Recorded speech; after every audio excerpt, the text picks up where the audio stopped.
आज की वीडियो का विश्लेषण क्या होगा। आज मैं आपके सामने कुछ ऐसा स्ट्रैटेजी रखूंगा जिसके बेसिस पे आप अपने म्यूचुअल फंड पोर्टफोलियो और म्यूचुअल फंड में हायर ग्रोथ यहां पे अचीव कर सकते हो। मैं आपके सामने 8 ऐसे गोल्डन रूल रखूंगा जो आपको हेल्प कर सकता है अपने म्यूचुअल फंड को बहुत बड़ा फंड तैयार करने में।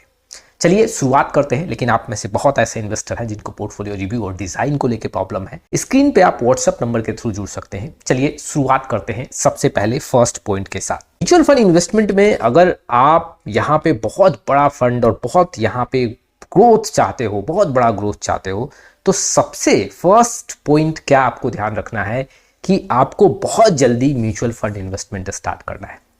कई लोग काफ़ी डिले से यहाँ पे म्यूचुअल फंड इन्वेस्टमेंट स्टार्ट करते हैं, 60 साल, 55 साल, 50 साल, वो भी पैसा बनाते हैं। लेकिन अगर वो शुरुआती दौर से इन्वेस्टमेंट करते तो जहाँ पे 1 करोड़ का फंड तैयार हो रहा है वहाँ पे वो 3 करोड़ या 4 करोड़ ईजिली अचीव कर लेते और बहुत ज़्यादा प्रेशर भी नहीं होता। काफ़ी कम एज पे खड़े हैं तो सोचो कि आपके लिए बहुत बड़ा गोल्डन टाइम है। यहाँ से आप बहुत जल्दी और बहुत कम पैसे में, जी हाँ, एक बहुत बड़ा फंड तैयार कर सकते हो। जो लोग 25 साल या 28 साल के एज पे खड़े हैं वो आज के आज ही यहाँ पे एसआईपी स्टार्ट करें या लमसम स्टार्ट करें।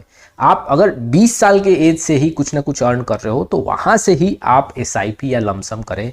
जितना जल्दी शुरुआत करोगे उतना आपके लिए ईजी होगा। देखो, एक इन्वेस्टर है जो 50 साल के एज पे खड़ा है तो 1 करोड़ का फंड बनाने के लिए करीबन 25,000 के आसपास का एसआईपी वहाँ पे रखना पड़ेगा, 30,000 के आसपास का एसआईपी रखना पड़ेगा। लेकिन अगर एक 20 साल का कोई इन्वेस्टर है, यहाँ से अगर मान लो कि इन्वेस्टर 15,000 का भी एसआईपी करता है 15 साल के लिए, तो वो 1 करोड़ का फंड तैयार कर सकता है इजीली। तो अगर आप यहाँ पे कुछ ना कुछ अर्न कर रहे हो, काफ़ी कम एज है, तो एसआईपी से स्टार्ट करो। कुछ लमसम कर सकते हो तो लमसम करो।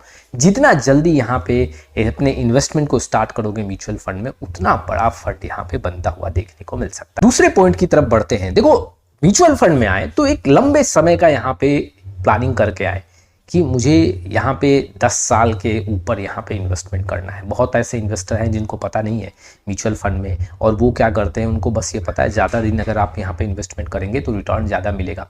वो 1-2 साल पैसा इन्वेस्ट करते हैं, तीसरे साल कुछ पैसा ज़्यादा दिखा, उनको अच्छा रिटर्न दिखा, बस वो पैसा निकाल लेते हैं। उनका बस वहीं तक का जर्नी था।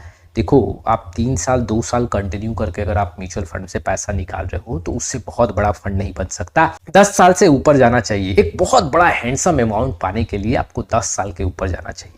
कई ऐसे इन्वेस्टर 2 साल 3 साल में डर जाते हैं, उनका रिटर्न नेगेटिव हो जाता है। क्यों? क्योंकि मार्केट में डाउनवर्ड ट्रेंड मूव स्टार्ट हो जाता है और वहां पे इन्वेस्टर नाखुश होकर, डीमोटिवेट होकर अपना पैसा निकाल लेते हैं। तो दूसरा जो पॉइंट है, जो मैं 8 गोल्डन रूल रखने वाला हूं, उसमें से जो दूसरा पॉइंट है, आपको लंबे समय के लिए अपने इन्वेस्टमेंट को कंटिन्यू करना है। अब तीसरे पॉइंट की तरफ बढ़ते हैं। देखो, आपको अपने पोर्टफोलियो में जो भी म्यूचुअल फंड आप इन्वेस्टमेंट स्टार्ट कर रहे हो उसमें कुछ ना कुछ मिड कैप और स्मॉल कैप का एलोकेशन देना चाहिए। अब ऐसा नहीं है कि आप मिड कैप और स्मॉल कैप म्यूचुअल फंड का सहारा लेके ही मिड कैप और स्मॉल कैप का एलोकेशन अपने पोर्टफोलियो में ऐड करोगे। आप मल्टी कैप म्यूचुअल फंड से भी मिड कैप और स्मॉल कैप का एलोकेशन अपने पोर्टफोलियो में ऐड कर सकते हो। आप large and mid cap fund के साथ भी अपने पोर्टफोलियो में मिड कैप का एलोकेशन ऐड कर सकते हो। अगर आप यहाँ पे रिस्क हाई ले सकते हो तो आप डायरेक्टली मिड कैप और स्मॉल कैप म्यूचुअल फंड का भी सिलेक्शन कर सकते हो। देखो, आपके पोर्टफोलियो में रिटर्न बनेगा, लेकिन अगर एक मिड कैप और कुछ स्मॉल कैप का यहाँ पे एलोकेशन देखने को मिलेगा तो उससे आपका रिटर्न में थोड़ा सा चमक देखने को मिलेगा। बहुत ज़्यादा वहाँ पे फंड तैयार होगा, ग्रोथ जो होगा वो काफ़ी स्ट्रांग देखने को मिलेगा आपके पोर्टफोलियो में। तो ये तीसरा पॉइंट जो आपको ध्यान रखना है कि कुछ ना कुछ मिड कैप और स्मॉल कैप का एलोकेशन होना चाहिए। ज़्यादा रिस्क ले सकते हैं तो आपको मिड कैप और स्मॉल कैप म्यूचुअल फंड का सहारा लेना चाहिए। हाँ, रिस्क का कैलकुलेशन आपको करना है। आप रिस्क के लिए वहाँ कैपेबल हो तभी आपको मिड कैप और स्मॉल कैप का यहाँ पे सिलेक्शन करना चाहिए। अगले पॉइंट की बात करूँ तो देखो, मार्केट में गिरावट जब हो तो अपने एसआईपी में, अगर आप एसआईपी कर रहे हो तो एसआईपी में टॉपअप करना स्टार्ट करो।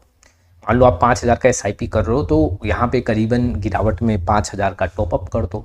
अगर मान लो 10,000 का एसआईपी कर रहे हो तो आप 10,000 का टॉपअप कर दो। ऐसा नहीं है कि जितने का एसआईपी है उतना का ही आप टॉपअप करोगे। आप अपने बजट के अकॉर्डिंग टॉपअप कर सकते हो या फिर गिरावट में लमसम करो। एक बात आप ये गांठ बांध लो कि अगर गिरावट में कुछ ना कुछ इन्वेस्टमेंट अपने पोर्टफोलियो में करते जाओगे तो आपका जो रिटर्न है, जो पब्लिश रिटर्न है, उससे ज़्यादा रिटर्न देखने को मिलेगा।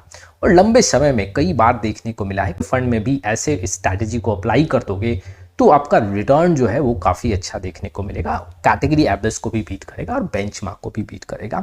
अगले पॉइंट की बात करूं तो देखो, इन्वेस्टर कई बार क्या गलती करते हैं कि पिछले 1 साल 2 साल का रिटर्न देख के किसी म्यूचुअल फंड का सिलेक्शन करते हैं और स्पेशली थीमेटिक और सेक्टर फंड में यहाँ पे इन्वेस्टर पैसा लगा देते हैं। अच्छा, अगर आप डिफेंस फंड्स का यहाँ पे रिटर्न देखोगे, मैं अगर 1 साल का यहाँ पे आंकड़ा स्किप कर दूं तो पैसा काफ़ी ज़्यादा बना है, 100% के आसपास का रिटर्न देखने को मिला। एचडीएफसी डिफेंस फंड का भी एग्जांपल ले लेता हूँ। लेकिन अगर अभी स्थिति देखोगे तो पिछले 6 महीने 8 महीने से काफ़ी बुरा स्थिति है डिफेंस के फंड्स में। अब इन्वेस्टर ने पैसा लगा दिया, वहाँ पे रिटर्न तो नहीं बन रहा है, तो आपको एक गलती नहीं करना है, अपने पोर्टफोलियो में सेक्टर और थीमेटिक्स फंड्स यहाँ पे ऐड नहीं करने हैं। हालांकि अगर कुछ आपने सेक्टर और थीमेटिक्स फंड ऐड किए हैं, जी हाँ, लोकेशन के अकॉर्डिंग, तो ठीक है, लेकिन आपको अपने पोर्टफोलियो में सेक्टर और थीमेटिक्स फंड्स पे ही ज़्यादा डिपेंडेंसी शो नहीं करना है। इट मीन्स कि ज़्यादा डिपेंड सेक्टर और थीमेटिक्स फंड पे नहीं रहना है। सेक्टर फंड्स में बहुत अप्स एंड डाउन्स देखने को मिलते हैं। 2 साल डबल डिजिट में पैसा बनेगा, 2 साल मार्केट स्लो रहेगा, और ऐसे अगर ओवरऑल देखोगे तो लॉन्ग टाइम में 15 से 16% का एनुअल रिटर्न सिर्फ देखने को मिलता है, जो कि अगर आप mid cap, small cap, multi cap fund से कंपेयर करोगे तो रिटर्न कम लंबे समय में वहां पे देखने को मिलेगा। लंबे समय का मतलब मैं 10 साल, 12 साल, 15 साल का आंकड़ा आपके सामने रख रहा हूं।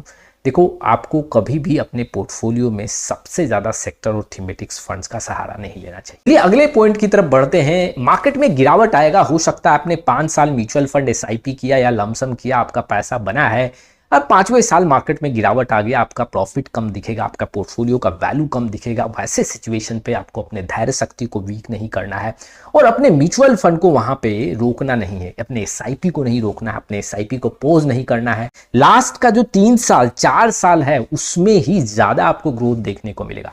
शुरुआती 3 साल 4 साल में आपको ज्यादा पैसा नहीं बनेगा।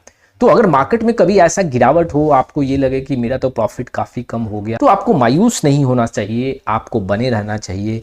मार्केट जो है ना वो जिगजैग मूव करता है, तो कई बार अगर नीचे मूव कर रहा है, वहां पे नुकसान देखने को मिल रहा है, तो फिर वो ऊपर भी चढ़ेगा और वहां पे आपका प्रॉफिट ज्यादा देखने को मिलेगा। आप नोटिस करना, गिरावट के बाद मार्केट डबल डिजिट में और डबल स्पीड से वहां पे रिटर्न बना के देता है और वो आपके पोर्टफोलियो को काफी हेल्प करेगा। ये आपको गलती नहीं करना है, गिरावट पे एसआईपी को स्टॉप और पॉज।